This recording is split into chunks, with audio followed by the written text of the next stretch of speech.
नमस्कार दोस्तों, मैं ज्ञानेश जौनपुरी एक बार फिर से हाजिर हूँ आप सबके सामने अपनी एक नई रचना लेकर और उम्मीद करता हूँ कि आपको पसंद आएगी। तो चलो शुरू करते हैं। पहला मतला है, बड़ी शिद्दत से काम को अंजाम देता हूँ। बड़ी शिद्दत से काम को अंजाम देता हूँ, हर काम को एक खूबसूरत मुकाम देता हूँ।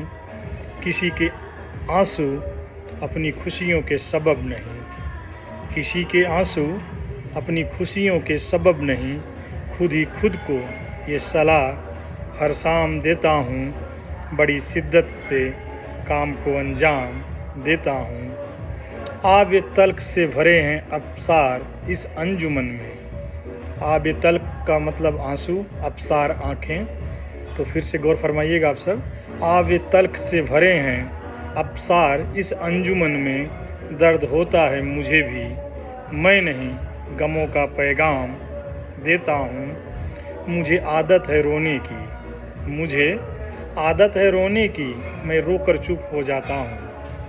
पर किसी की आँखों में आंसू नहीं इनाम देता हूँ। बड़ी शिद्दत से काम को अंजाम देता हूँ, हर काम को एक खूबसूरत मुकाम देता हूँ। अगला है, बेगैरत हैं वो लोग जो दूसरों के आंसुओं पर मुस्कुराएं। बेगैरत हैं वो लोग जो दूसरों के आंसुओं पर मुस्कुराएं।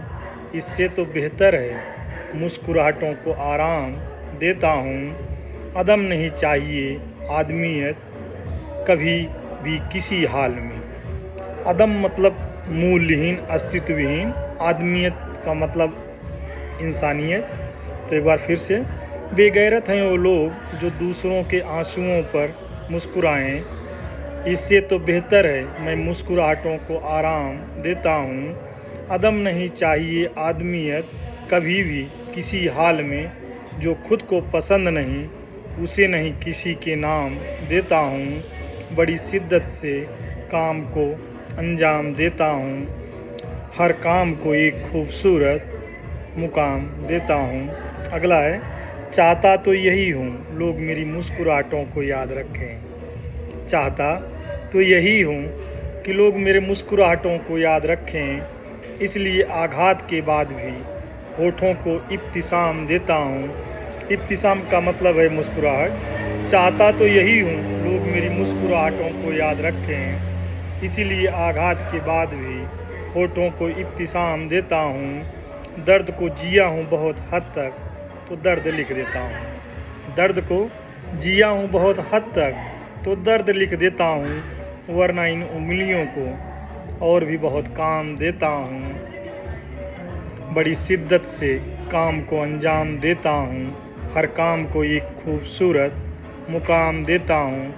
किसी के आंसू अपनी खुशियों के सबब नहीं, खुद ही खुद को ये सलाह हर शाम देता हूँ। शुक्रिया दोस्तों, उम्मीद करता हूँ कि आपको पसंद आएगी।